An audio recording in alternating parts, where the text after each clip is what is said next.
Have you ever noticed that the smarter you become, the lonelier you feel? It's a peculiar thing, isn't it? You'd think that intelligence would connect you to people, that seeing more, understanding more, would bring you closer to others. But it doesn't. Instead, it separates you.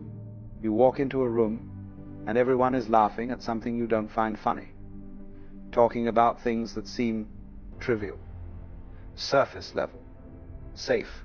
And you smile, you nod, you play along, but inside, you're somewhere else entirely. You're thinking about the conversation beneath the conversation, the patterns no one mentions, the questions no one's asking, and suddenly you realize you're alone. Not physically, but in every way that matters. This is the hidden cost of intelligence. The price nobody tells you about, the isolation that comes, not from being different, but from seeing differently. Let me tell you something about intelligent people, something that might explain why you feel the way you do. Intelligence isn't just about knowing more, it's about perceiving more, connecting dots that others don't see, following thoughts to their logical conclusions, even when those conclusions are uncomfortable. And here's the problem. Most people don't want to go there. They don't want to question the game. They want to play it. They don't want to examine the mask. They want to wear it. They don't want to wonder if the emperor has clothes. They want to complement the fabric. But you can't help it. You see the threads hanging loose. You notice the inconsistencies, the contradictions, the unspoken agreements everyone pretends are absolute truths. And when you point them out, even gently, even playfully, people get uncomfortable. Not because you're wrong, but because you're right.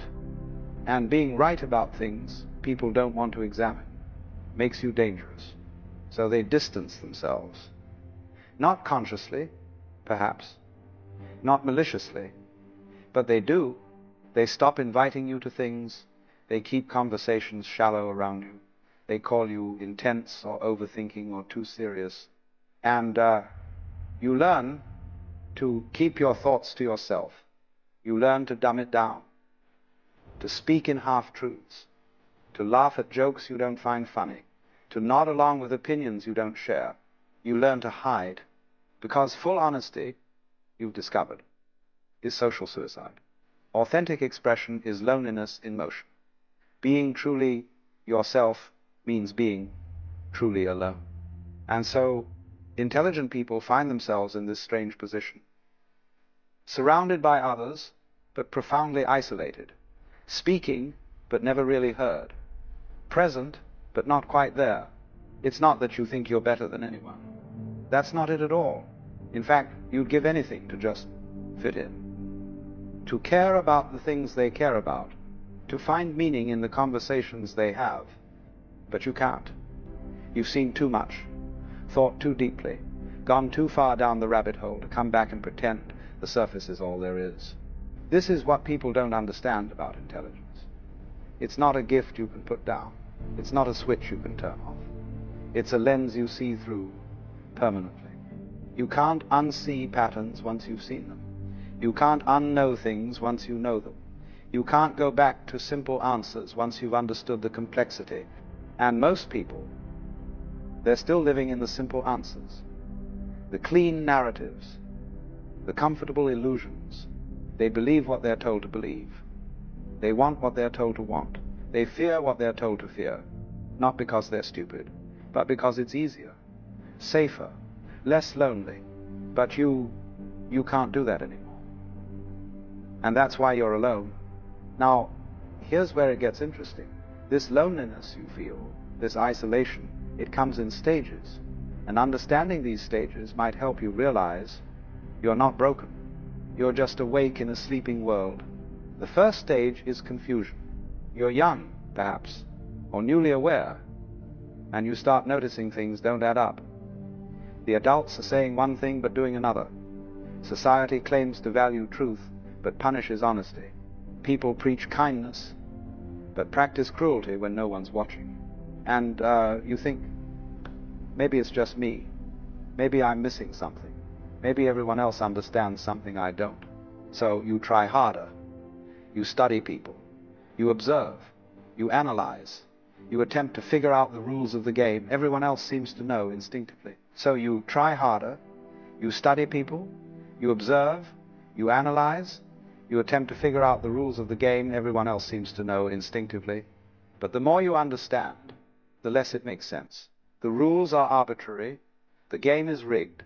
And everyone's pretending not to notice. That's when you enter the second stage, frustration. You try to explain what you see. You point out the contradictions. You ask the questions that expose the illusions. You speak the truths everyone's thinking but no one's saying. And you're met with resistance, denial, hostility, even. People tell you you're overthinking, being negative, ruining the mood, making things complicated. And you realize they don't want to know. They're not curious. They're not seeking truth. They're seeking comfort. And your intelligence, your honesty, your clarity, it threatens that comfort. So you stop sharing. You stop trying to connect. You retreat inward, which brings you to the third stage. Acceptance. You accept that most people will never understand you, that your thoughts are too complex, too nuanced, too uncomfortable for casual conversation, that your depth will always be mistaken for darkness, your silence for arrogance, your solitude for superiority. You accept that you will spend most of your life feeling alone, not because there's something wrong with you, but because there's something different about how you process the world. And strangely, this acceptance brings a kind of peace. Not happiness, perhaps, but peace. You stop expecting others to meet you where you are. You stop trying to translate yourself into simpler terms. You stop performing normalcy for an audience that will never applaud. You simply are alone, yes, but authentic, isolated, perhaps, but integrated, lonely, certainly, but no longer lying. And here's what's beautiful about this stage. This is where you start finding your people. Not many of them, not often, but occasionally you meet someone who speaks your language, who sees what you see, who doesn't need you to explain because they already understand. These connections are rare, but they're real. And one real connection, you discover, is worth 1,000 shallow ones. This is the paradox of intelligent loneliness. The very thing that isolates you from the masses connects you to the few who matter. But let me tell you something else about this loneliness, something that might shift how you see it entirely. What if the loneliness you feel isn't a bug, but a feature? What if your intelligence hasn't cursed you with isolation, but freed you from illusion? Think about it. Most people aren't connected. They're just clustered, huddled together for warmth, yes, but not truly seeing each other, not truly known. They're performing connection, playing the game of relationship, following the script of friendship, but beneath it all, they're just as alone as you are. They're just better at pretending they're not. You, on the other hand, you've stopped pretending. You've admitted the truth. You are alone. We all are, fundamentally. Born alone, die alone, and in between, we have these brief moments of recognition. These fleeting instances where another consciousness touches ours, and we feel, for a moment, less singular. But intelligent people, they see this clearly. They don't need the illusion of constant connection to feel okay.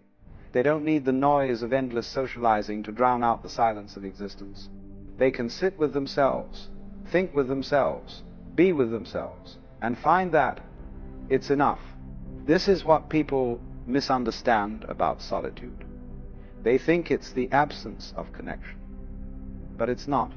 It's the presence of self. And for intelligent people, the self is endlessly interesting. You can spend hours in your own mind and never be bored, exploring ideas, following thoughts, building worlds of possibility, tearing them down, rebuilding them differently. Your intelligence gives you this gift, the ability to be alone without being lonely, to be in solitude without suffering. But society, it doesn't celebrate this. It pathologizes it. It calls you antisocial. isolated, depressed. It assumes something is wrong with you because you're not constantly seeking external validation and stimulation. But nothing is wrong with you. You're just operating on a different frequency. And yes, that frequency is less crowded. Yes, fewer people can hear it. But the ones who can, oh, the ones who can hear it truly hear you. Now, I want to address something important. The question you're probably asking yourself, is it worth it? Is intelligence worth the loneliness it brings?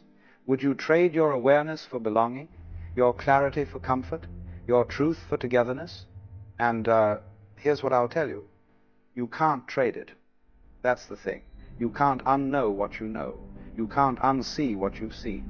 You can't dumb yourself down permanently, no matter how hard you try. You can pretend, yes. You can perform. You can code switch and mask and play small.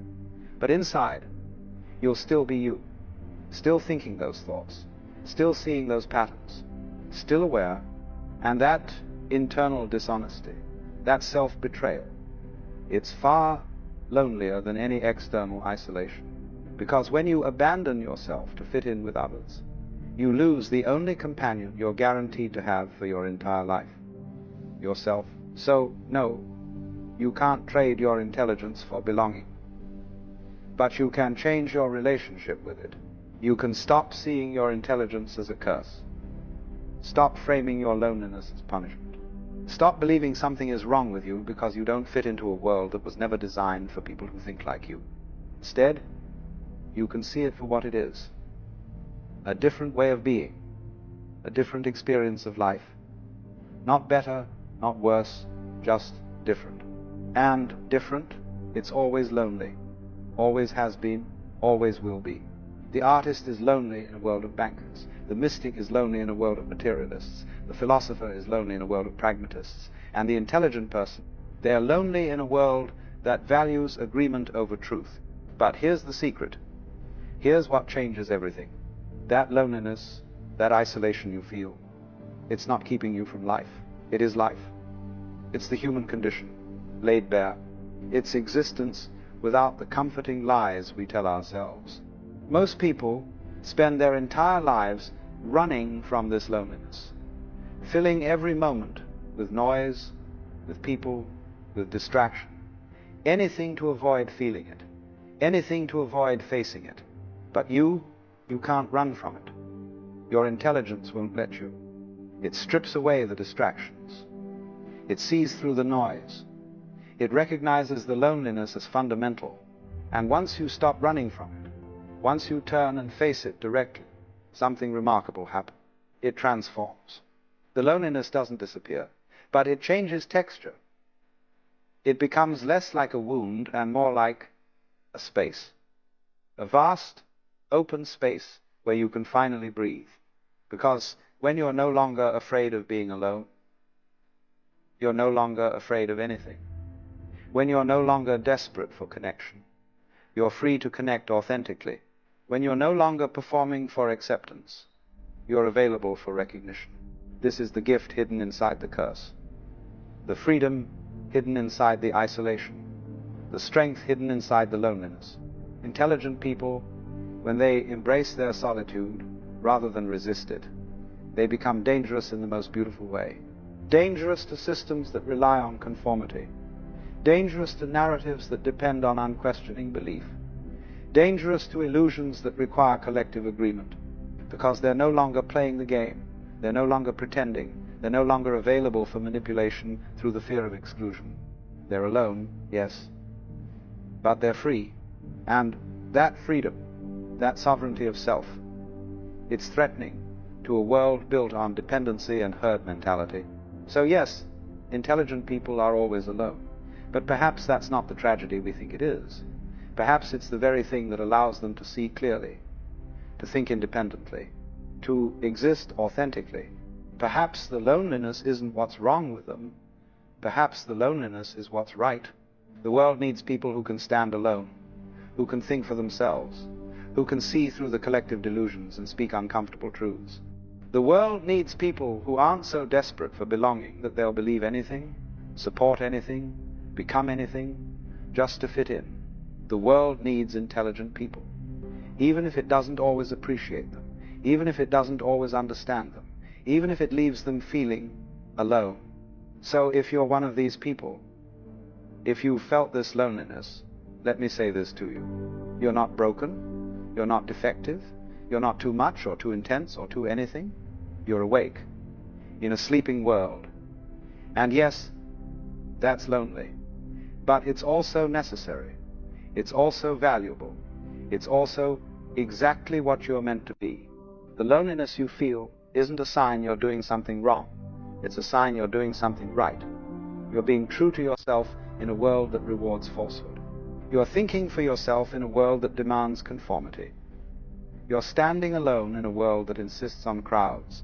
And maybe, just maybe, that's not a curse at all. Maybe it's the most profound gift you could ever receive. The gift of seeing truly, thinking clearly, being authentically, even if it means being alone, especially if it means being alone. Because in the end, the only person you need to understand you is you. And once you have that, once you accept that, once you embrace that, you're never really alone again. You're just free.